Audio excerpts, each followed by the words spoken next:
Hi everybody, my name's Jackson from the Traveling Linguist. I've been learning Swahili for 2 years now, and in this video I'm just going to talk about it. Let me check my notes. I'll tell you what I'm going to talk about. So we're going to talk about, first I'm going to speak Swahili, just to show you how far I've come in 2 years. Then I will tell you how good that I think I am, so not based on what you hear, but based on how I feel. Then I will tell you about the resources that I use to learn Swahili, the advice that I have to give to you after learning it for 2 years, and what my goals are going forward. So first I should speak it. Kiswahili yangu si nzuri. Ni ngumu kusema kwa watu wengi kwa sababu ni tofauti kwa kusema with myself. Sijui meno myself, lakini hakuna shida. Maybe there's a verb conjugation for doing an action to yourself. That's probably what it is. But I feel like there are a lot of things that I don't know about the language.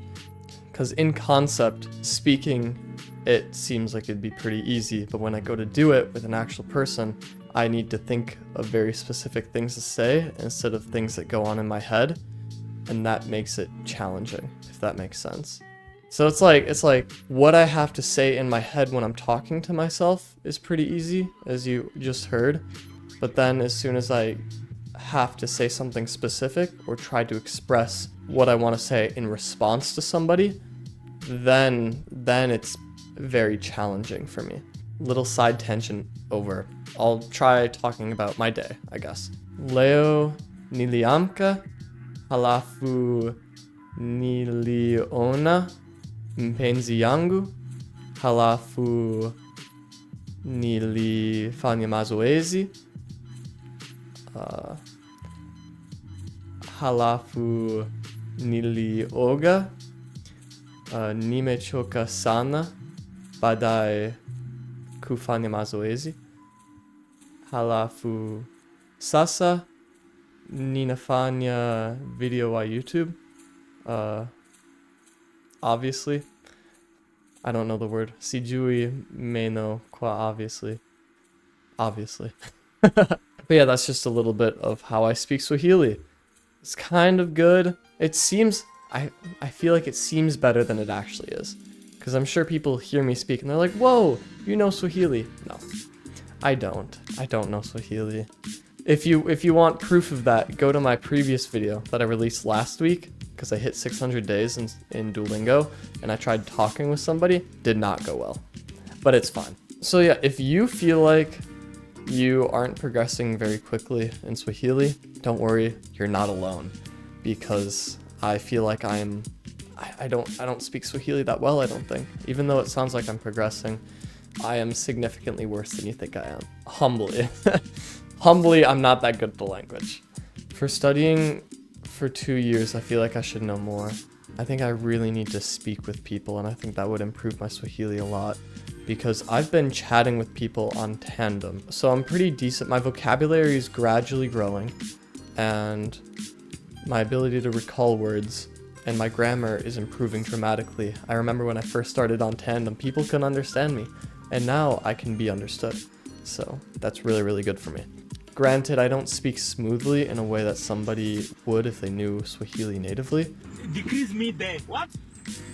No, leave me alone. But I can get my thoughts across, which is good. But yeah, I would like to speak more Swahili. I think when I speak it, I feel cool, which means I should speak it more so that I feel cool. Because I kind of lost my love for the language for a little bit, but after hearing me speak it, I'm like, wow, I kind of want to be good at this again. Or not again, because I was never good at it, but I kind of want to be good at this one. This one's cool. I guess I just got to speak it more. Because I think it's one of those languages that is really fun to speak. It's good to listen to, but it's much more fun to speak it than it is to listen to it. Okay, cool segue. Now I'm going to talk about the resources that I used. Like I said earlier, Tandem. Great resource. I love Tandem. Duolingo was fine. I started improving more when I use Duolingo, not to rush through it as quickly as I can, but to first try it and then look at the answers, just by tapping the words or whatever. Or if it was an audio lesson where I had to listen and then write down what I heard, I would listen to it once, write it down, and try to get it right, and then I would listen to it again and correct my answer. So that way I wouldn't lose hearts, but I would still challenge myself in that way. I started writing down all the words that I don't know with their translations. I don't think it was that helpful, to be honest, but I've done it. I have like 2 pages written out full of words that I didn't know at the time. I wouldn't say it's super helpful, but it's worth a shot, I would say. I listened to a lot of BBC Swahili, and I don't think that was that helpful because it was far above my skill level. It was really easy to get my 10 minutes in every day, just by listening to it while I work out or whatever, but I don't think I improved that much, so I stopped doing it. I've changed my routine a lot in the last month, and it's helped so much. I prioritized it a lot more than I did originally, which makes me a lot better at the language because I could study more intelligently, which is what I want. I want to use my time wisely and efficiently, and BBC Swahili is not the way to do that. I should have watched videos with subtitles because BBC Swahili live streams don't have subtitles in them, but some of their videos do, so I should have watched some of their videos with their subtitles. I think that would have been more appropriate for my skill level. But that was one of the resources that I used. I also used a textbook in my first year of learning just to understand the grammar and how it was set up, and that was helpful, but after a while it got way too advanced for the level I was at, so I stopped using it. I spoke with people in real life, and that was really helpful actually. Coming up with situations and just kind of running through them like improv, that was very helpful in learning Swahili. I watched a couple movies on Netflix, and they were very funny because the quality was so much lower than American movies, but I thought they were very good. I don't remember which movies I watched. One was like a fighting movie, and that one was funnier than the other one. The other one was really well done, and it was about this woman who works really hard for her family, and the guy who's a drunk and just pisses their money away, and then the guy ends up changing his ways, and it was really cute.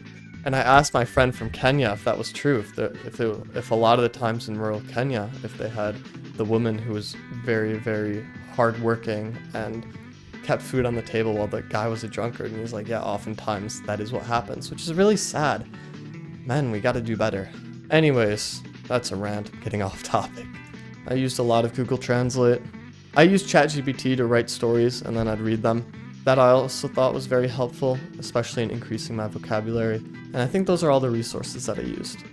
Next on the list, the advice I have to give you. Oh man, I'm not the one you want to take advice from. I would say studying every day is so important. And when you study every day, do it in a way that challenges you.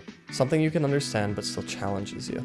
Because for a long time I did an hour a week and did the hour all in one session. And when I started doing 10 minutes a day, not only did I do more per week, but I improved much more quickly. Like I said earlier, do things that are challenging, but you can still understand. I would say at the beginning, one of the most important things is to build your vocabulary. So doing a lot of reading is really good. And you can listen, sure, but I would prioritize reading over almost anything else. Because then you can absorb how the language, how the grammar works, how the language is set up, etc., what people use. And when you study, you can both use ChatGPT and come up with a story, or you can use Tandem and talk with people to get an idea of how people actually use the language. Like I mentioned earlier, when you use Duolingo, try to do it on your own first before looking at the answer. That helps a lot. I would say the biggest piece of advice I have for you is, in the beginning, understand how the language is set up first before you go into speaking or whatever. First, get a basis. How does this language work? And then, after that, then try talking with people and try reading and try to build your vocabulary. And that's where I'm at now. And then as you progress further, try talking with people. That's actually where I should be right now, is talking with people. But you can kind of do those two in tandem.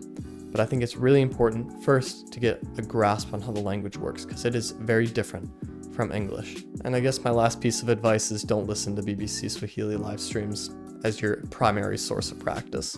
Definitely use Tandem as your primary source of practice. Calling with people is great, and reading. Those three are going to be your saving grace when it comes to learning this language. And study every day. Lastly, my goals. Oof, I have no idea. I don't know a whole lot, if you can't tell.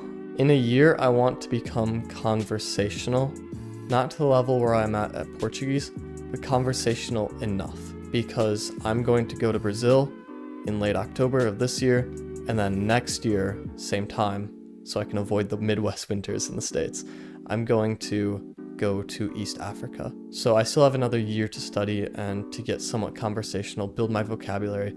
So I think this next year is really all about prepping myself, getting ready for this trip. If I can speak with people, if I can become conversational, I don't have to be good at conversation. I just have to be conversational. That's my goal in the next year. And right now I'm getting closer and closer, and I can feel myself getting closer and closer, but I really need to practice speaking with people. So that's really what I'm going to focus on. That's it for this video. I'm going to start tutoring Portuguese, so if you're interested in learning Portuguese, emails in the description, let me know. And that's it. Have a great day. Good luck learning your language. Ciao.